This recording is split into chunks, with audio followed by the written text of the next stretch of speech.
noite. Nós estamos na série Desvendando o Novo Testamento.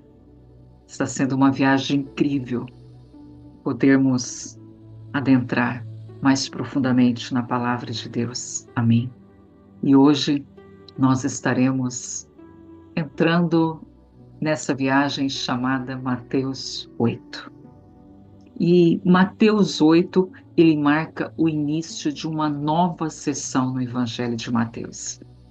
Após o Sermão da Montanha, que foi dito pelo nosso Senhor e foi escrito por Mateus nos capítulos 5, 6 e 7, Jesus ele começa a demonstrar o poder do reino de Deus através dos milagres.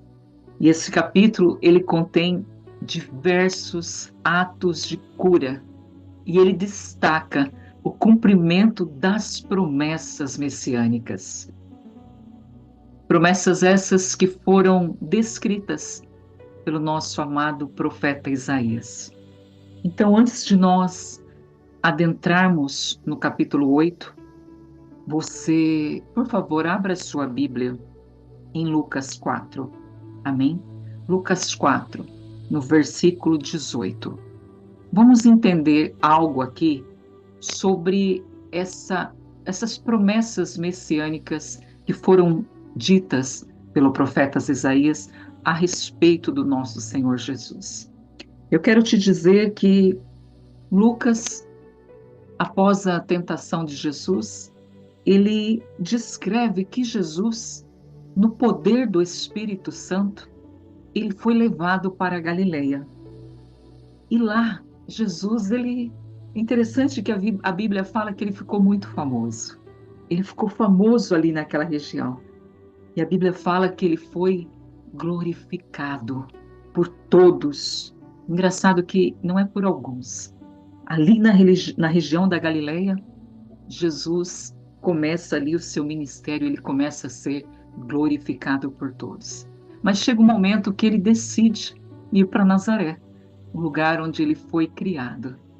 E ele decidiu, num sábado, ir lá na sinagoga para ler o livro do profeta Isaías.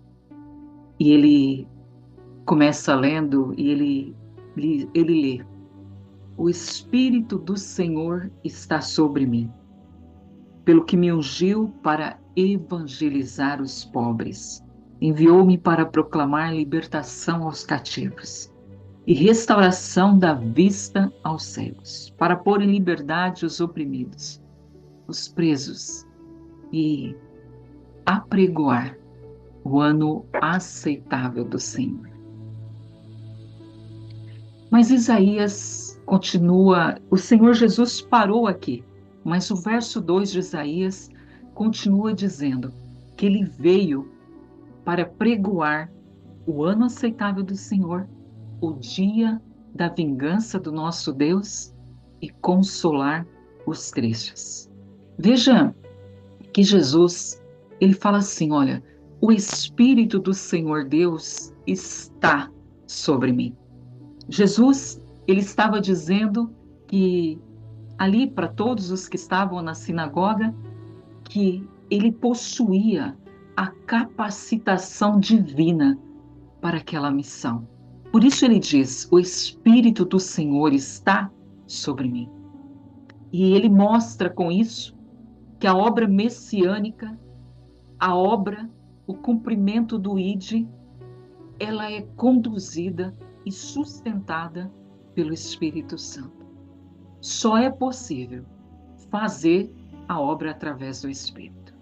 Por isso que a Bíblia diz que ele foi conduzido pelo poder do Espírito. Quando Jesus ele é levado para o deserto, a Bíblia diz que ele foi cheio do Espírito.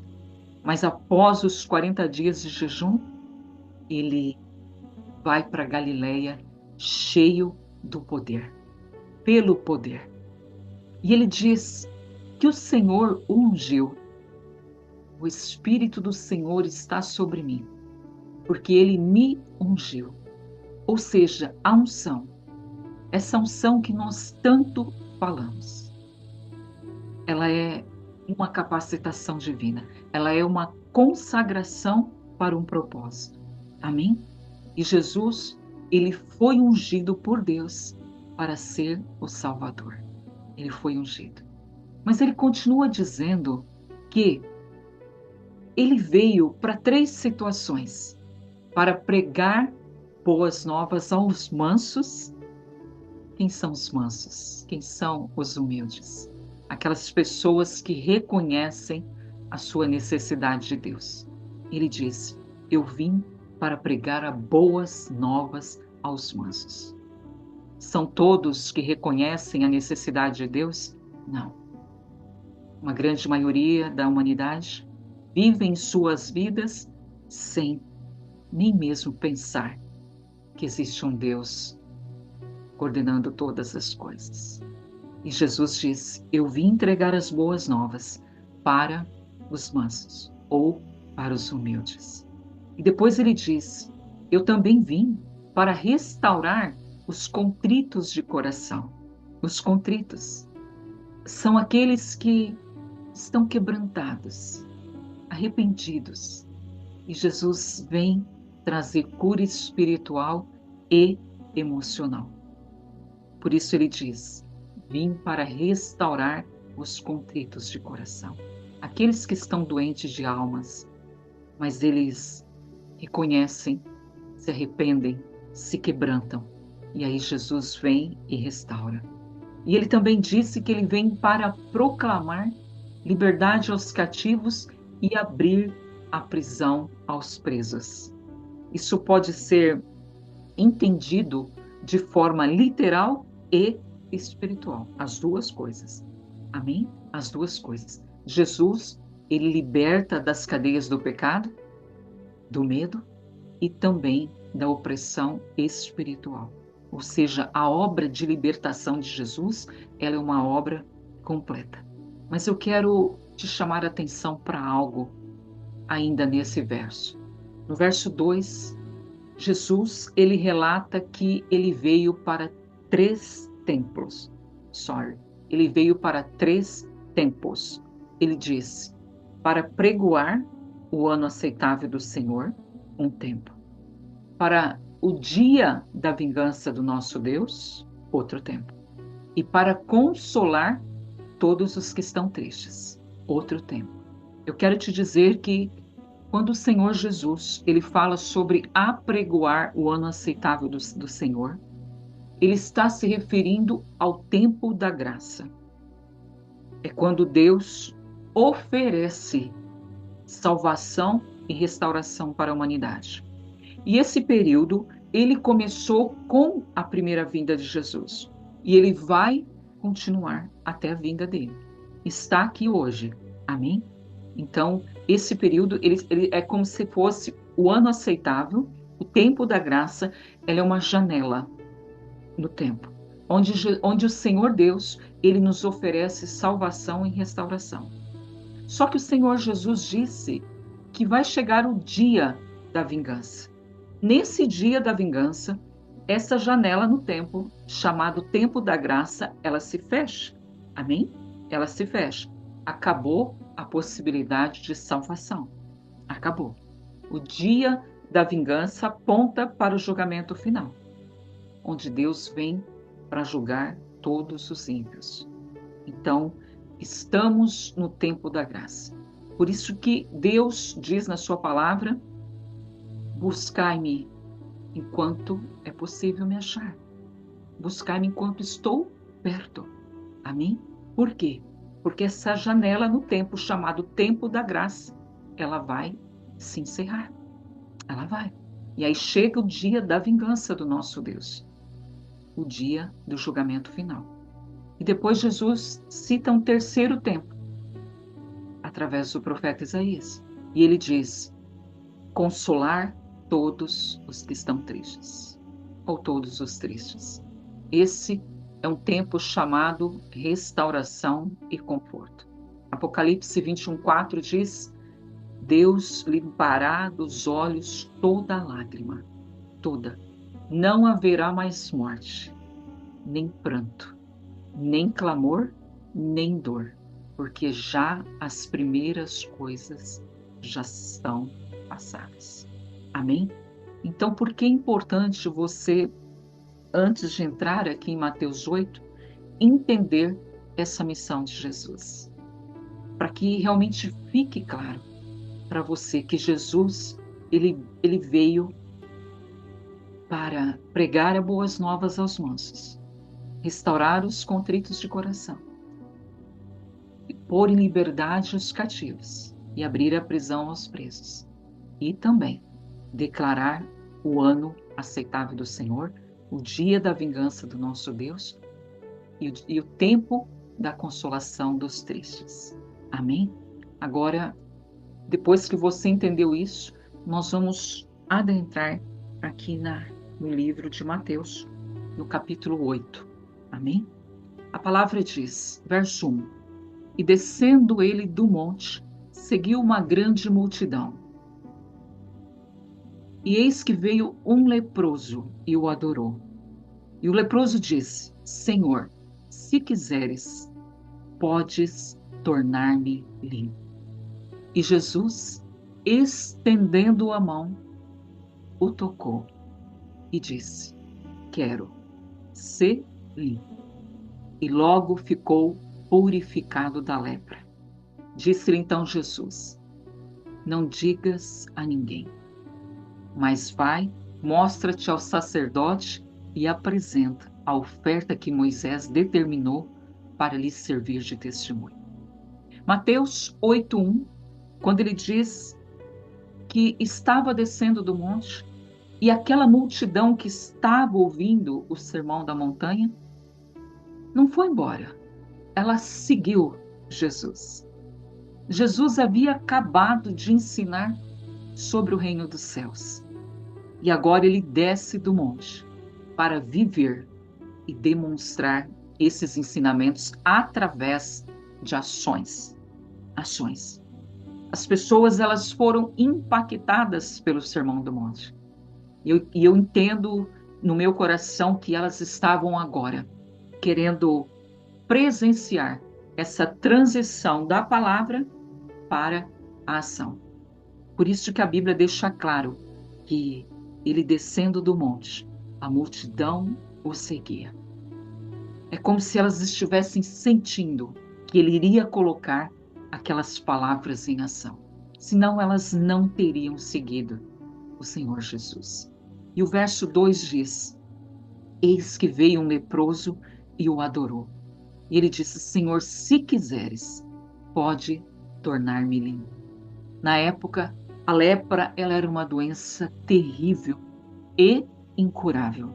Incurável. E pior, ela era vista como uma punição divina para aquela pessoa. Eu não consigo imaginar a questão emocional de uma pessoa com lepra. Porque, além de ser excluído, ele era obrigado a gritar para que todos ouvissem: imundo. Ele era obrigado a gritar isso: eu sou imundo. Para que as pessoas não tivessem contato com ele. E esse leproso, ele revelou ter uma coragem e uma grande fé ao se aproximar do nosso Senhor Jesus. Porque ele tinha no coração dele a convicção, a fé que Jesus poderia curá-lo. E a palavra diz que ele adorou. O sentido grego dessa palavra adorou neste contexto implica em uma reverência profunda, em uma adoração profunda. E ele, quando ele faz esse tipo de adoração, quando ele adora dessa forma, ele está reconhecendo a autoridade que havia em Jesus, uma autoridade divina. E ele disse: se quiseres. Ou seja, ele estava se submetendo à vontade de Jesus. Um leproso marginalizado, teve a ousadia e a coragem de se aproximar do rei. Mas ele foi com humildade. E ele disse: Senhor, se quiseres, se quiseres. Em Mateus 8,3, Jesus, com aquele olhar que só ele sabe dar, cheio de compaixão, ele estende a mão. Olha isso. Pelo poder e pela autoridade de Jesus, ele poderia dar uma palavra.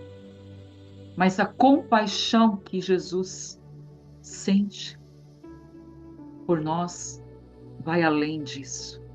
Ele nos toca. Independente do estado de imundícia, ele nos toca.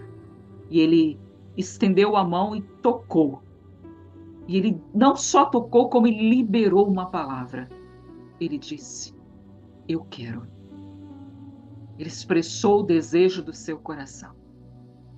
E a Bíblia diz que aquele leproso imediatamente foi purificado da sua lepra. Jesus, o ato de Jesus ao tocar aquele leproso foi, meu querido e minha querida, um ato revolucionário naquele tempo. Revolucionário. Porque segundo a lei, quando você tocava um leproso, você se tornava impuro. Mas Jesus, entenda que Jesus, ele não se preocupa com normas humanas. Ele não se preocupa com religiosidade. Quando se trata de demonstrar amor e compaixão, ele não se preocupa. Jesus, ele quebra barreiras sociais. Ele quebra religiosidade para poder alcançar os impuros, os pecadores, os marginalizados. Ele quebra todas as barreiras. O toque de Jesus não cura apenas aquele leproso fisicamente. Ele restitui a saúde emocional, mental, a dignidade e tantas outras coisas. Restitui o leproso à sua família. Um toque. Um toque. E o leproso, ele é restaurado. É restaurado. Jesus, ao dizer eu quero, ele reafirma a sua vontade de curar. Jesus, a compaixão é tão grande que ele tem prazer em curar. Ele tem prazer. Ele mostra que ele deseja restaurar o doente, o caído, o sobrecarregado, o imundo, o enfermo, a humanidade que está perdida. Esse é o desejo do coração dele.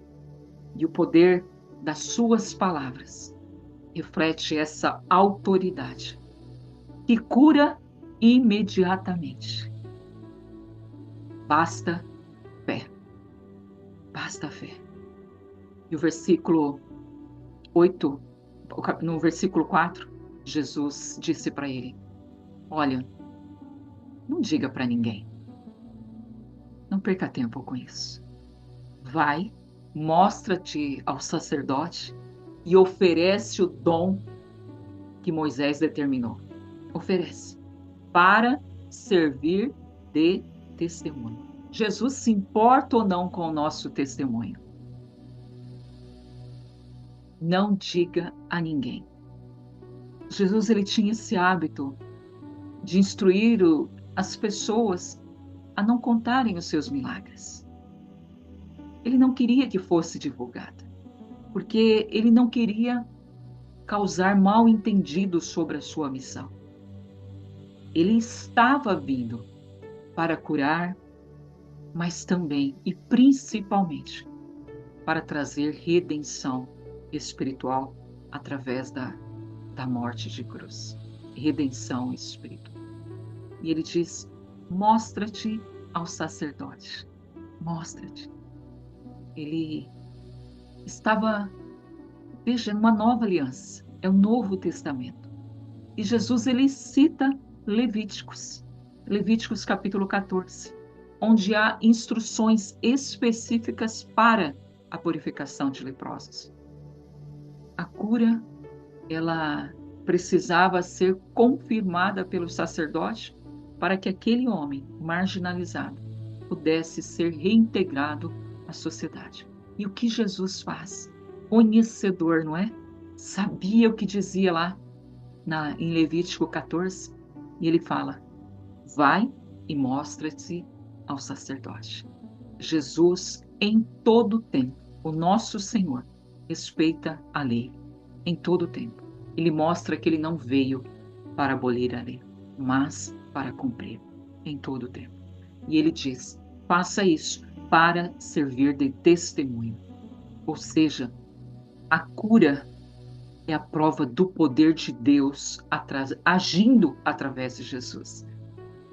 Por isso não podemos ficar calados quando ele cura, nem que seja uma pequena dor de cabeça. Porque é o poder de Deus, é a prova do poder de Deus agindo através de Jesus, através do Espírito Santo. E a obediência a Deus e o respeito por suas instruções, elas são essenciais para a nossa vida cristã. Não podemos acatar uma lei, um princípio, e descartar outros, porque aquilo nós pensamos que não nos serve. Não. A palavra diz: ouve, guarda e pratica os mandamentos, os preceitos da lei. Ao sermos curados, abençoados, nós devemos testemunhar, porque é uma ordenança da parte do Senhor. Testemunha para a honra e glória de Deus, porque foi o poder dele que agiu naquela situação, através da nossa fé. Amém?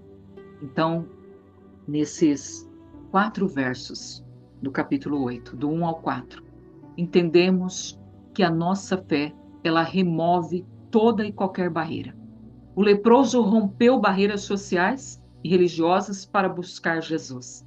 Jesus, por sua vez, rompeu barreiras sociais e religiosas para acolher e curar o leproso. O que nos mostra que Jesus é acessível a todos, a todos. Não importa de onde a pessoa vem e não importa qual religião ela tem. O leproso foi curado. Amém? Jesus não fez nenhum questionamento. Qual é a sua religião? Tu és judeu ou gentil? Não. Ele não fez nenhum questionamento. Ele curou. Ele honrou a fé, a coragem, a ousadia daquele leproso de se aproximar humildemente, adorar e dizer: Senhor, se tu quiseres, se tu quiseres, eu serei purificado, eu serei curado, a minha vida será restaurada. Eu estou como um cão morto, mas o Senhor pode mudar toda essa história. E Jesus, com toda aquela compaixão, tocou naquele homem, provavelmente cheio de feridas. As feridas causavam mau odor, e Jesus toca. E ao invés dele se tornar impuro, ele purifica. Ele purifica. E aquele que estava imundo se torna purificado. Esse é o Deus que eu e você servimos. Um Deus cheio de compaixão e de amor. O toque e as palavras de Jesus revelam que ele é o Messias prometido, com poder sobre o mundo físico e o mundo espiritual. Amém? Como leproso, nós devemos nos aproximar de Jesus com fé, com ousadia, mas com humildade, com um coração quebrantado, crendo que Ele pode transformar todas as áreas das nossas vidas, todas elas. Aliás, nós somos chamados a tocar no seu manto, tocar nos seus pés, nas suas sandálias. Somos chamados. E somos chamados para tocar todos aqueles que a sociedade também exclui. Todos aqueles. E dar testemunho da graça que nós experimentamos em Deus todos os dias das nossas vidas. E dessa forma compartilhar e glorificar o seu nome. Esses versos de Mateus 8, 1 a 4, ele é um lembrete poderoso para mim e para você, de que Jesus veio para restaurar o que estava perdido. Ele veio para curar o que estava quebrado e trazer vida abundante. Amém? Vida abundante. Vamos seguir em frente? Mateus, verso 5, 8, 5. A palavra de Mateus, de 5 a 13, desculpa, apresenta o relato do centurião de Cafarnaum. Eu acho, meu Deus, todas as passagens da Bíblia são fantásticas, mas o próprio Jesus ficou maravilhado com a fé desse homem. Um exemplo poderoso de fé e humildade que impressiona Jesus.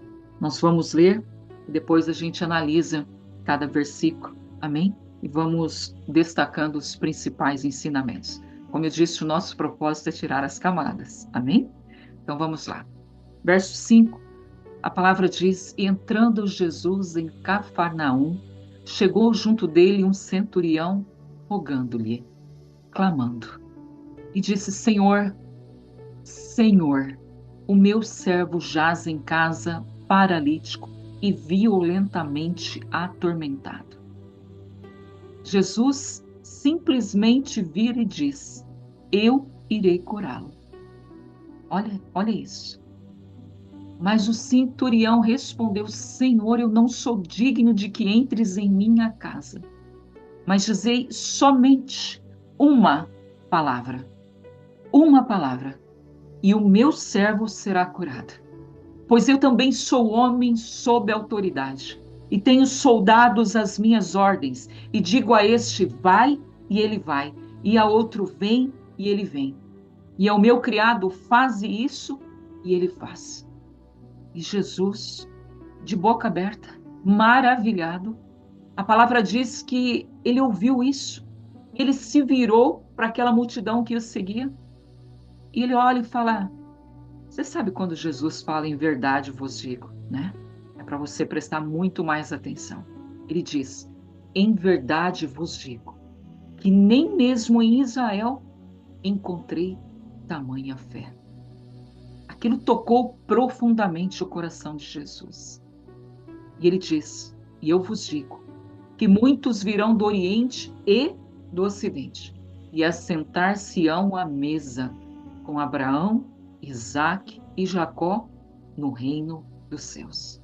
E os filhos do reino serão lançados nas trevas exteriores, e ali haverá pranto e ranger de dentes.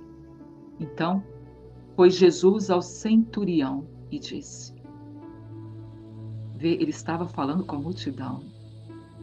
Ele ficou tão maravilhado que ele resolveu dar até uma pregadinha ali. Aí ele vira para o centurião e fala: vai, e seja feita conforme a tua fé. E a palavra diz que naquela mesma hora, naquela mesma hora, o servo foi curado. Na mesma hora. Cafarnaum, ela servia como base para o ministério de Jesus, lá na Galileia. E eu quero te dizer que um centurião, um oficial romano, ele era responsável por pelo menos 100 soldados. E ele representava o poder opressor de Roma. Mas esse centurião, com todo esse poder em suas mãos, ele se aproxima de um rei. Ele se aproxima do Senhor Jesus com respeito e humildade. E apesar da sua posição, porque não era qualquer posição, ele era um homem de grande autoridade. A palavra diz que ele roga, que ele clama pela ajuda de Jesus. Ele clama. E ele diz: Senhor. E a palavra aqui, no seu original, é o mesmo que ele reconhecer que ele estava diante de uma autoridade divina, quando ele diz Senhor. Uma autoridade muito maior do que ele. Ele diz: o meu criado jaz em minha casa. Ou seja, a ponto de morrer.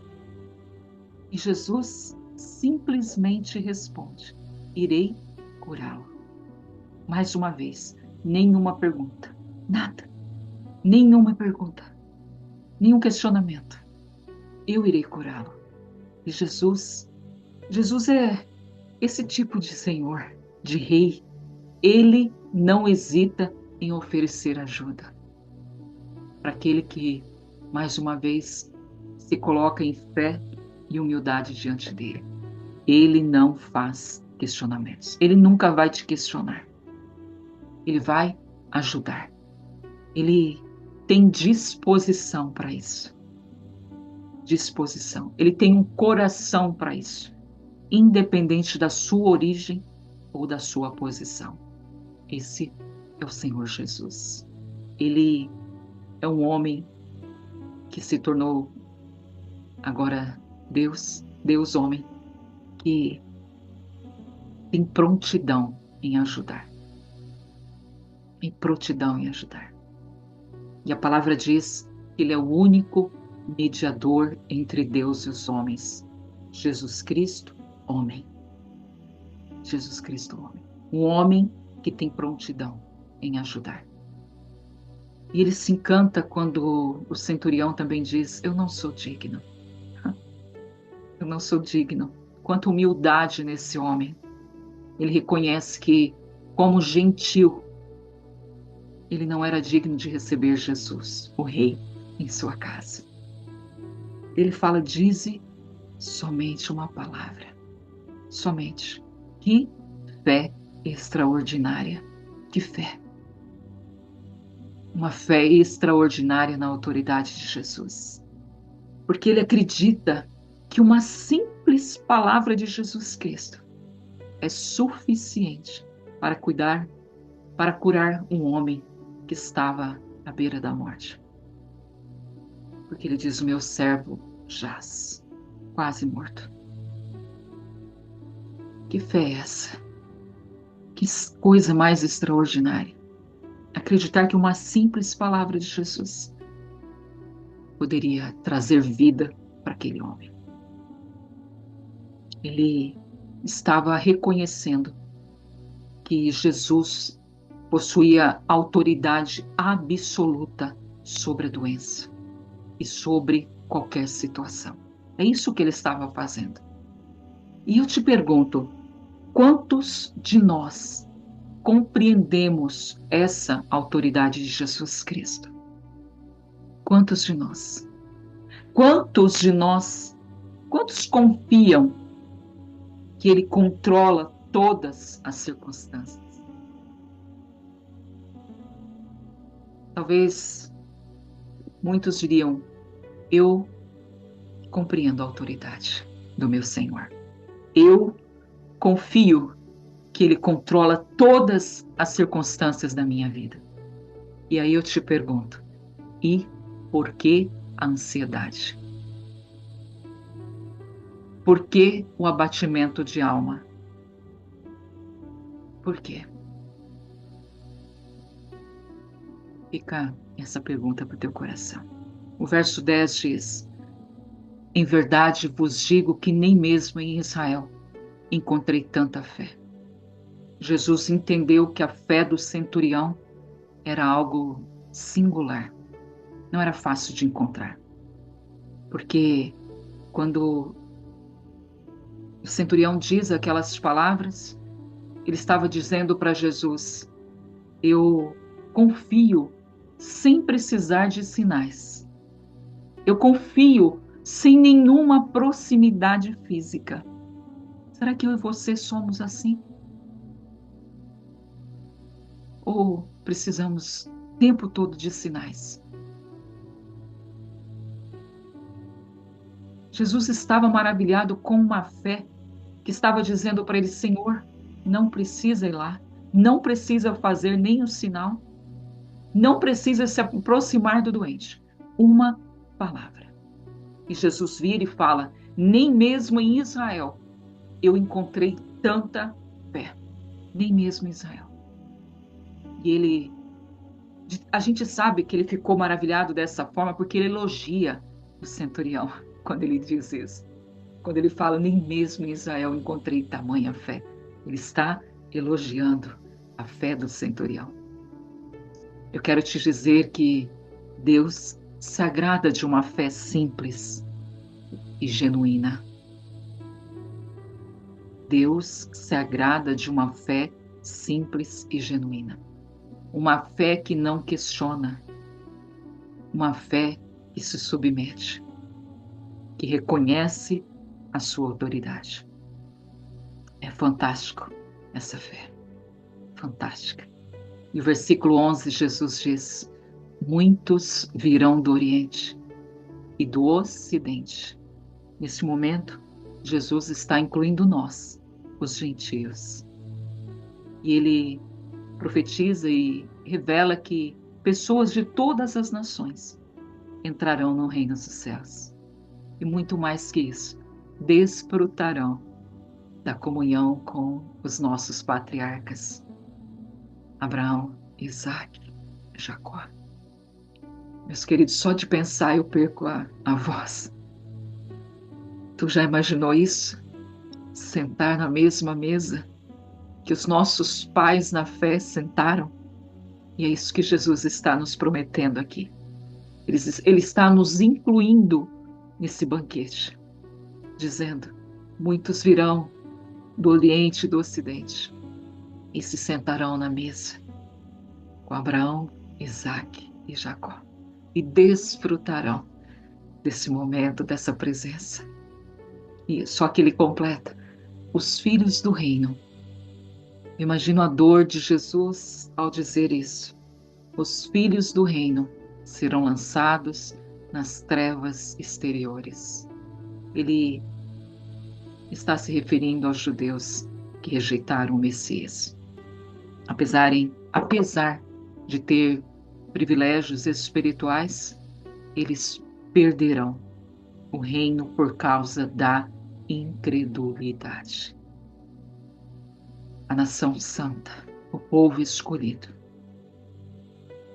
Nós ocuparemos os lugares deles. Aqueles lugares na mesa onde eles deveriam estar sentados. Sentarão também os gentios, porque eles serão lançados nas trevas por causa da incredulidade. Por isso eu quero te pedir algo nesse momento. Ore pelos judeus, meus queridos, minhas queridas, para que eles reconheçam e digam: Hosana ao Deus das alturas. Bendito que vem em nome do Senhor. Reconheçam que o Messias já veio e sejam salvos. Sejam salvos. Trevas exteriores significa separação total de Deus. Separação total. E ainda com juízo e condenação. E ainda com isso. No versículo 13, quando Jesus diz: seja feito conforme a tua fé. Você consegue entender o poder da fé? A cura do criado foi um resultado puro, direto da fé do centurião. O poder da fé. Jesus não precisou ir onde o servo estava. Ele não precisou impor as mãos, derramar óleo na cabeça, ungir o doente. Não. Ele apenas deu uma resposta. Uma resposta. Naquela mesma hora, o servo foi curado. O poder da palavra de Jesus traz resultado imediato. Imediato. E eu quero te dizer mais. Transcende a distância e o tempo. Não importa aonde você está, ele te alcança. Ele te alcança. A palavra dele te alcança. O amor e a compaixão dele te alcança. Não importa onde você está. A fé, ela ativa o mover de Deus nas nossas vidas. Ativa o poder do nosso Senhor. Amém? Ativa o poder. Então, fazendo um resumo desses versos que nós lemos. entendemos que a fé do centurião, um gentil, ele demonstrou mais fé que muitos judeus. Ele nos mostra que é importante dar um passo na, na direção de Jesus para experimentar a graça. Dar um passo. E também entendemos que a palavra de Jesus, ela é suficiente para realizar milagres. Uma palavra, mostrando que Ele é Senhor de tudo e de todas as coisas. Amém? Precisamos confiar plenamente na autoridade de Jesus sobre a nossa vida e sobre as nossas circunstâncias. Precisamos. E mais do que isso, cultivar esse tipo de fé simples e genuína, que não exige provas. Não exige provas. Uma fé que se submete, acompanhada de humildade, de obediência. Em nome de Jesus. Amém? Vamos seguir adiante. Mateus 8, versos 14 e 15. A palavra, 2 versos apenas, contando sobre a cura da sogra de Pedro. A palavra diz que Jesus, entrando na casa de Pedro, viu a sogra deste jazendo com febre. E, nesse momento, mais uma vez, a sua compaixão o leva a tocar. Mas é interessante que a palavra diz que Jesus tocou-lhe na mão. E quando ele deu esse toque, a febre deixou a sogra de Pedro. E ela se fortaleceu, levantou, começou a servir. A servir. A observação de Jesus demonstra esse olhar atento que ele tem para a vida das pessoas. Porque você veja que ele entrou, a palavra diz que ele entrou, e ninguém falou para ele, a minha sogra está doente. Ele viu, chamou a sua atenção. Eu mais uma vez quero dizer que a compaixão dele dirige o olhar dele para as nossas vidas. Esse olhar, meu sonho é contemplar esse olhar dele. Imagino o amor que sai daqueles olhos. E ele tem esse olhar atento e compassivo. Ele percebe, e muito mais do que perceber, ele se importa com o problema das pessoas. E foi isso que ele fez. Ele, com toda a gentileza, que nós sabemos, aprendemos ontem sobre isso, que ele é pura gentileza, mansidão, amor. Ele toca na mão daquela senhora. E esse simples toque, com toda aquela compaixão, traz a cura para aquela mulher. Nós não precisamos muito. Amém? Uma palavra. Eu creio que ele, como ele usou de diferentes estratégias com diferentes pessoas, eu creio que ele faz o mesmo conosco hoje, dependendo da nossa situação, dependendo da nossa fé. Eu creio que ele faz o mesmo. Um dia, ele nos coloca em seus braços, nos abraça, como ele abraçou Lázaro. Um dia, ele toca, como ele tocou no leproso. Um dia ele diz apenas uma palavra, porque a nossa fé está muito forte. E aquela palavra resolve toda e qualquer situação. Ele tem diferentes jeitos de agir. Na sogra de Pedro foi um toque. Um simples toque na mão. E aquela mulher se levantou. Meu querido, às vezes você pensa assim, minha querida, era uma febre. Deixa eu te falar algo. Naquela época, a febre era uma coisa muito séria. Não havia medicação. A pessoa morria. Morria. Era sério a febre. Então Jesus sabia o que ele estava fazendo. Quando ele olhou para aquela mulher, possivelmente ele já viu qual seria o fim. Ele vai com aquela gentileza e toca. E a febre a deixa imediatamente. Esse é o nosso Senhor. Mateus 8, versos 16 e 17. Aleluia. A palavra diz: E chegada a tarde, trouxeram-lhe muitos endemoniados.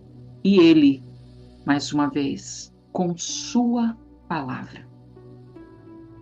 Eu estou usando uma versão aqui, que é mais atualizada, a palavra diz: E ele, meramente com sua palavra, ele expulsou os espíritos demoníacos que estavam naquelas pessoas.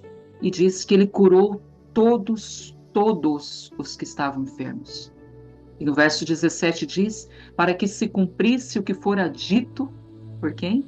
Novamente, profeta Isaías. Que diz: ele tomou sobre si as nossas enfermidades e levou as nossas doenças. E chegada a tarde, trouxeram-lhe muitos endemoniados. Jesus, naquele momento, reconhece a gravidade da opressão espiritual que estava naquela região, na vida daquelas pessoas. E ele enfrenta aquelas forças demoníacas diretamente, mas com palavra, usando o seu poder, o poder que há na sua palavra, para agir no reino das trevas. Ele expulsou todos aqueles demônios, todos eles. O método de Jesus. Veja que ele não usa rituais, ele não usa fórmulas, ele usa autoridade. Seja através de uma palavra, seja através de um toque. Ele usa autoridade. Agora entenda, a palavra de Deus, ela tem poder absoluto sobre o mundo espiritual. Por isso que nós precisamos fazer uso da palavra de Deus. Conhecer e fazer uso, porque ela tem poder absoluto. Foi o mesmo poder que Jesus usou. O mesmo poder. Poder absoluto. Verso 17, quando ele cita o profeta Isaías, Isaías está apontando para a cruz. Nós sabemos, amém? Onde Jesus, ele assumiu o peso completo do pecado, das enfermidades, das dores, de todo o pecado da humanidade. Amém? Em nome de Jesus. Então, esse é o nosso estudo de hoje. Nós vamos parar aqui no verso 17. Amém? E a semana que vem nós vamos continuar no verso 18. Por que nós vamos parar hoje?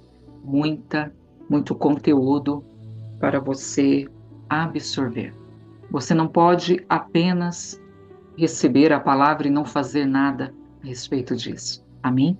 Precisamos voltar a meditar. Em nome de Jesus, meu querido e minha querida, você que me ouve essa noite, volte no verso 1 e medite novamente. Degusta a palavra. Medita nela. E o Espírito Santo de Deus, ele não somente vai trazer à memória tudo aquilo que nós estudamos essa noite, como vai acrescentar mais. Então, nós temos 7 dias para chegar ao próximo estudo. A continuação no versículo 18. Por que não, nesses 7 dias, você meditar nessas palavras, degustar, procurar mais tesouros nela. Amém? Em nome de Jesus.